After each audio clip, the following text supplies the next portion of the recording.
Miss ഹയറിലൂടെ ധാരാളം പണവും സമയവും നഷ്ടപ്പെടുത്തിയിട്ടുള്ള ഒരു ബിസിനസ്സുകാരനാണോ നിങ്ങൾ? വിസ, ഇക്കാമ, ട്രാൻസ്പോർട്ടേഷൻ, മറ്റ് ധാരാളം ചെലവുകൾ വഹിച്ചിട്ടും പ്രോപ്പറായിട്ടുള്ള ഒരു എംപ്ലോയിയെ കിട്ടാതെ അവരെ തിരിച്ച് നാട്ടിലേക്ക് അയക്കേണ്ടി വന്നിട്ടുള്ള ഒരു ബിസിനസ്സുകാരനാണോ നിങ്ങൾ?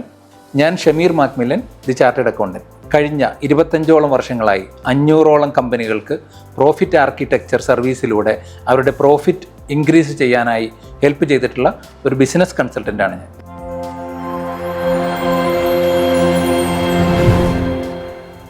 നിങ്ങളിൽ പലരെയും പോലെ ഇതേ പ്രശ്നങ്ങൾ ഫേസ് ചെയ്യുന്ന ധാരാളം ബിസിനസ്സുകാരെ ഞാൻ കണ്ടിട്ടുണ്ട്. ഇതിനൊരു പരിഹാരം എന്നുള്ള അന്വേഷണമാണ് ബിഗ് 5 മോഡൽ അല്ലെങ്കിൽ 5 ഫാക്ടർ മോഡൽ എന്നെല്ലാം അറിയപ്പെടുന്ന ലോകത്തിലെ ഏറ്റവും ഓതൻറ്റിക് ആയിട്ടുള്ള പേഴ്സണാലിറ്റി അനാലിസിസ് എന്ന ആ ഒരു ടെക്നിക്ക്, ഓഷ്യൻ ഫ്രെയിംവർക്ക് എന്നറിയപ്പെടുന്ന ടെക്നിക്കിലേക്ക് ഞാൻ എത്തിച്ചേർന്നത്. ഇതറിഞ്ഞു കഴിഞ്ഞാൽ ഒരിക്കലും നിങ്ങൾക്ക് മിസ് ഹയറിംഗ് ചെയ്യേണ്ടി വരികയുമില്ല, നിങ്ങളോടൊപ്പമുള്ള എംപ്ലോയീസ് നിങ്ങളെ വിട്ടു പോകുകയുമില്ല. ഇതിൽ ആദ്യത്തേതാണ് O, which stands for openness. Openness എന്ന് പറഞ്ഞാൽ openness to ideas or experiences. അത് പുതിയ ഐഡിയകളെ പറ്റിയിട്ടാവാം, അല്ലെങ്കിൽ എക്സ്പീരിയൻസിനെ പറ്റിയിട്ടാവാം, പുതിയ കാര്യങ്ങൾ പഠിക്കുന്നതിനെ പറ്റിയിട്ടാവാം, എന്തുമാവട്ടെ. ഓരോ വ്യക്തികളും ഇതൊരു സ്പെക്ട്രം പോലെയാണ്. ഒരു 0 to 1 ആയിട്ടുള്ളൊരു ബൈനറി അല്ല, ഇത് ഒരു സ്പെക്ട്രം പോലെയാണ്. പൊതുവെ ക്യൂരിയോസിറ്റി ലേശം കൂടിയ ആളുകളായിരിക്കും ഇത്തരക്കാർ. അവർക്ക് കൂടുതലായിട്ട് പുതിയ കാര്യങ്ങളെക്കുറിച്ച് പഠിക്കാനും അതുപോലെ തന്നെ ക്രിയേറ്റിവിറ്റി ഉള്ള ആളുകളായിരിക്കും. അപ്പോൾ നമ്മൾ ഒരു ജോബിന് അനുയോജ്യമായ ആളുകളാണോ എന്നുള്ളത് നോക്കാനായിട്ട് ശ്രദ്ധിക്കേണ്ടത് എന്തെന്ന് വെച്ചാൽ റിസർച്ച് ആൻഡ് ഡെവലപ്മെൻറ്റ്, അതല്ലെങ്കിൽ ക്രിയേറ്റിവിറ്റി വേണ്ട കാര്യങ്ങൾ, കോപ്പി റൈറ്റേഴ്സ്, കണ്ടൻറ് റൈറ്റേഴ്സ്, അതല്ലെങ്കിൽ മാനേജീരിയൽ പൊസിഷനിലിരിക്കുന്ന ആളുകൾ, ഇങ്ങനെയുള്ള ആളുകൾക്കെല്ലാം ഈ ഓപ്പൺനെസ് കൂടുതലുള്ളവരാണെങ്കിൽ അവരവരുടെ ജോലിയിൽ നന്നായിട്ട് ശോഭിക്കാനുള്ള സാധ്യതയുണ്ട്. എന്നാൽ അതിന് നേരെ തിരിച്ച് ഓപ്പൺനെസ് കുറഞ്ഞ ആളുകൾ കുറേ കൂടി യാഥാസ്ഥിതികരായിരിക്കും, അത്ര ഐഡിയാസിനോടൊന്നും അത്ര ഓപ്പൺ ആയിരിക്കില്ല, ചേഞ്ചസിനോടൊക്കെ റെസിസ്റ്റൻസ് ഉള്ളവരായിരിക്കും. അധികം ക്രിയേറ്റിവിറ്റി ഒന്നും ആവശ്യമില്ലാത്ത റുട്ടീനായിട്ടുള്ള ജോലികളൊക്കെ ചെയ്യുന്ന തരം ഒരു ജോബ് റോൾ ആണെങ്കിൽ അവിടേക്ക് നമുക്ക് ഓപ്പൺനെസ് കുറഞ്ഞ ആളുകളെയും പരിഗണിക്കാവുന്നതാണ്. അടുത്തത് C, which stands four consciousness. ഇതും ഞാൻ ആദ്യം പറഞ്ഞതുപോലെ ഒരു സ്പെക്ട്രമാണ്. ഒരാളും ഒരു 0 or 1 ബൈനറിയിലല്ല ഉണ്ടാവുക. കോൺഷ്യൻഷ്യസ്നെസ് കൂടിയ ആളുകളുണ്ടാവാം, കുറഞ്ഞ ആളുകളുണ്ടാവാം. കൂടിയ ആളുകളുടെ പ്രത്യേകത എന്ന് പറയുന്നത് അവർ വളരെ ഡിസിപ്ലിൻഡ് ആയിരിക്കും, ഓർഗനൈസ്ഡ് ആയിരിക്കും, അവർക്കൊരു പ്രെഡിക്റ്റബിൾ ലൈഫ് സ്റ്റൈൽ ഉണ്ടാവും, വളരെ കാര്യങ്ങളെല്ലാം ഓർഗനൈസ് ചെയ്ത് കൃത്യമായി പോകുന്ന ഒരു നേച്ചറുള്ള ആളുകളായിരിക്കും. നേരെ തിരിച്ച് ഇത് കുറഞ്ഞ ആളുകൾ വൈകി വരിക, മീറ്റിങ്സിനോ അല്ലെങ്കിൽ ഓഫീസിലോ വൈകി വരിക, ഓരോ കാര്യങ്ങൾ ഡെഡ് ലൈൻ തെറ്റിക്കുക, മൊത്തത്തിൽ ഡിലേ ആവുക, അത്ര ഓർഡർ ഇല്ലാതെ ഒരു ഡിസിപ്ലിൻ ഇല്ലാത്ത ഒരു ലൈഫ് സ്റ്റൈലായിരിക്കും അങ്ങനെയുള്ള ആളുകൾ ഉണ്ടാവുക.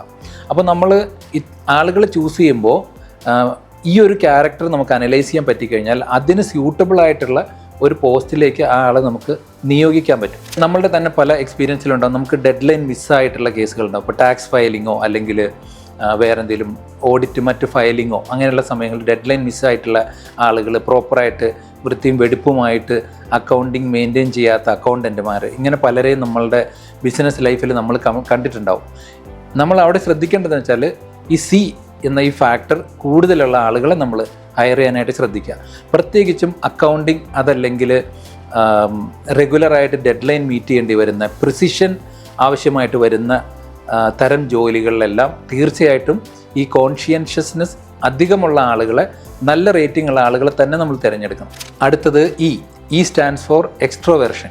2 തരത്തിലുള്ള ആളുകൾ നമ്മൾ കാണാറുണ്ട്, എക്സ്ട്രോവേർട്ട്, ഇൻട്രോവേർട്ട്. എക്സ്ട്രോവേർട്ട് ആയിട്ടുള്ള ആളുകൾ ഒരു ഔട്ട് ഗോയിങ് അല്ലെങ്കിൽ സ്മാർട്ട് എന്നൊക്കെ നമ്മൾ വിശേഷിപ്പിക്കുന്ന, മറ്റുള്ളവരുമായിട്ട് പെട്ടെന്ന് റിലേഷൻഷിപ്സ് എസ്റ്റാബ്ലിഷ് ചെയ്യുന്ന, അതേപോലെ തന്നെ ഒരു കൂട്ടത്തിലേക്ക് എത്തിക്കഴിഞ്ഞാൽ അവർ പെട്ടെന്ന് പോയിട്ട് മറ്റുള്ളവരെ പരിചയപ്പെടും, അവർ കോൺവെർസേഷൻ സ്റ്റാർട്ടേഴ്സ് ആയിരിക്കും.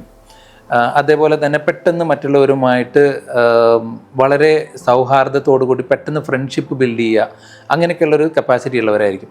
ഇവരെ സംബന്ധിച്ചിടത്തോളം അവരുടെ മോട്ടിവേഷൻ ഡിറൈവ് ചെയ്യുന്നത് ഈ പുറമേയുള്ള ആളുകളുമായിട്ടുള്ള ഇൻറ്ററാക്ഷനിലൂടെയാണ്. അതാണ് അവരുടെ സോഴ്സ് ഓഫ് എനർജി എന്ന് പറയുന്നത്. അതുകൊണ്ട് അവർ കൂടുതൽ പുറമേക്ക് പോയി ഇൻറ്ററാക്ട് ചെയ്യുന്ന ടൈപ്പായിരിക്കും. എന്നാൽ തിരിച്ച് ഇൻട്രോവേർട്ട് ആയിട്ടുള്ള ആളുകൾ അവരുടെ എനർജി അവരിൽ നിന്ന് തന്നെയാണ് ഡിറൈവ് ചെയ്തെടുക്കുന്നത്.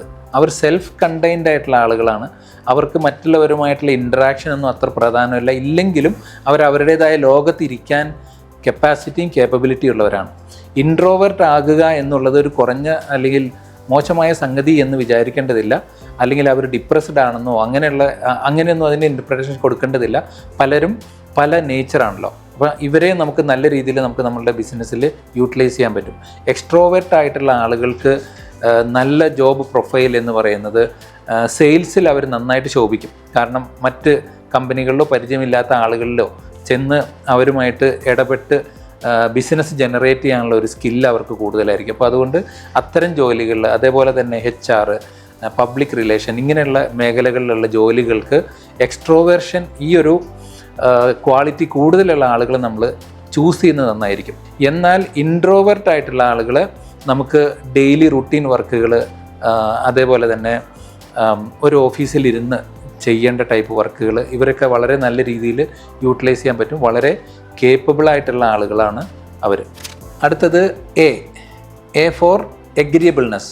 ബേസിക്കലി മറ്റുള്ളവരുമായിട്ട് ഇടപഴകാനും അവരുടെ പേഴ്സ്പെക്റ്റീവ് മനസ്സിലാക്കാനും അവരെ എമ്പതിയോടുകൂടി സമീപിക്കാനും അവരുടെ ആശയങ്ങൾ ഉൾക്കൊണ്ടുകൊണ്ട് അവരോട് താതാത്മ്യം പ്രാപിച്ച് പെരുമാറാനുമുള്ള നമ്മളുടെ കഴിവിനെയാണ് എഗ്രിയബിൾനെസ് എന്ന് പറയുന്നത്.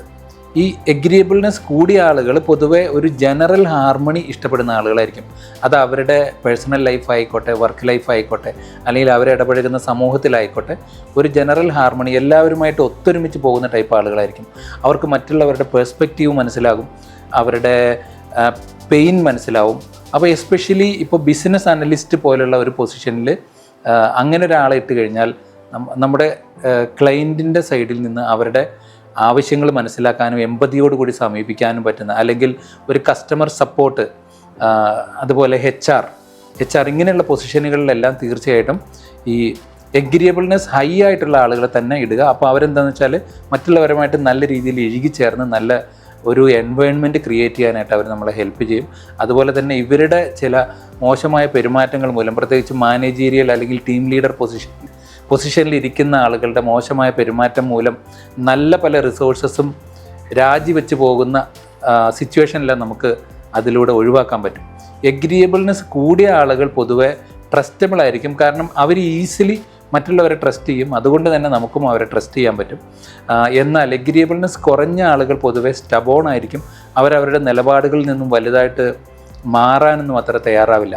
അങ്ങനെയുള്ള ആളുകൾ മറ്റുള്ളവരെ ട്രസ്റ്റ് ചെയ്യുന്ന ടൈപ്പ് ആളുകളല്ല. അതുകൊണ്ട് തന്നെ നമുക്കും അവരെ ട്രസ്റ്റ് ചെയ്യാൻ അത്ര ഐഡിയൽ ആയിട്ടുള്ള കാൻഡിഡേറ്റ്സ് ആയിരിക്കില്ല.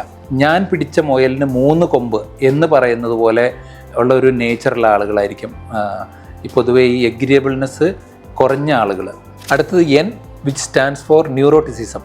ന്യൂറോട്ടിസിസം എന്നതുകൊണ്ട് ഉദ്ദേശിക്കുന്നത് നമ്മൾക്ക് ഒരു വ്യക്തിക്ക് ഇമോഷണലായിട്ട് ഉള്ള കാര്യങ്ങളിൽ എത്ര പെട്ടെന്ന് റിയാക്ട് ചെയ്യുന്നു. ഉദാഹരണത്തിന് ദേഷ്യം, സങ്കടം, ഡിപ്രഷൻ, ആങ്ഷൈറ്റി, അങ്ങനെ ഉള്ള വികാരങ്ങൾക്ക് എത്ര പെട്ടെന്ന് അടിപ്പെടുന്നു എന്നുള്ളതിൻ്റെ ബേസിലാണ് ഈ ഒരു മെഷർമെൻറ്റ് വരുന്നത്. ന്യൂറോട്ടിസിസം കുറഞ്ഞ ആളുകൾ പൊതുവെ ഇമോഷണലി സ്റ്റേബിൾ ആയിരിക്കും. അവർക്ക് പെട്ടെന്ന് ദേഷ്യം വരില്ല, അവർ പെട്ടെന്ന് എടുത്തു ചാടി തീരുമാനങ്ങൾ എടുക്കില്ല, പെട്ടെന്ന് റിയാക്ട് ചെയ്യില്ല. എസ്പെഷ്യലി സ്ട്രെസ്ഫുൾ ആയിട്ടുള്ള സിറ്റുവേഷൻസിൽ അവർ വളരെ ഭംഗിയായിട്ട് ആ സിറ്റുവേഷൻ കൈകാര്യം ചെയ്യും. അപ്പോൾ അതുകൊണ്ട് തന്നെ അത്തരം ജോബ് റോളുകൾ വരുമ്പോൾ, എസ്പെഷ്യലി ഡെഡ് ലൈൻ ഉള്ള കേസുകൾ അല്ലെങ്കിൽ വളരെ വർക്ക് പ്രഷർ ഉള്ള സാഹചര്യങ്ങളിലൊക്കെ ഈ ഒരു ന്യൂറോട്ടിസിസം കുറഞ്ഞ ആളുകളെ വേണം നമ്മൾ ഹയർ ചെയ്യാനായിട്ട്.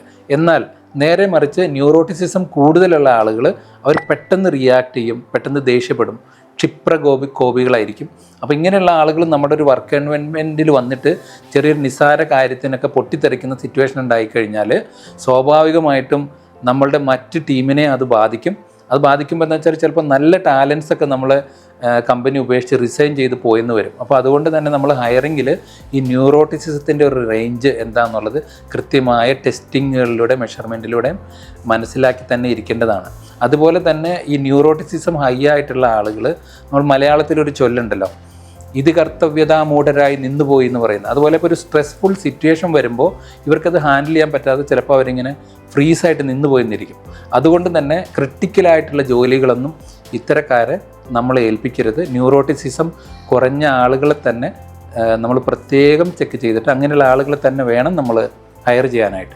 ഇത് നേരത്തെ അറിഞ്ഞിരുന്നെങ്കിൽ ഒരുപാട് പ്രശ്നങ്ങൾ ഒഴിവാക്കാമായിരുന്നു എന്ന് തോന്നുന്നില്ലേ? അറിഞ്ഞാൽ മാത്രം പോരാ, അത് ഇംപ്ലിമെൻറ്റ് ചെയ്യുക കൂടി വേണം. ഇത് ഇംപ്ലിമെൻറ്റ് ചെയ്യാനുള്ള നല്ലൊരു ടൂൾ ഞങ്ങളുടെ കൈവശമുണ്ട്. അത് നിങ്ങൾക്ക് ഫ്രീ ആയി ലഭിക്കാൻ താഴെ കാണുന്ന നമ്പറിൽ മെസ്സേജ് അയയ്ക്കുക. കൂടാതെ ഇത്തരം കൂടുതൽ ഇൻഫോർമേറ്റീവ് ആയിട്ടുള്ള വീഡിയോകൾക്കായി ഞങ്ങളുടെ ചാനൽ സബ്സ്ക്രൈബ് ചെയ്യുക. അടുത്തൊരു വീഡിയോയിൽ വീണ്ടും കാണാം.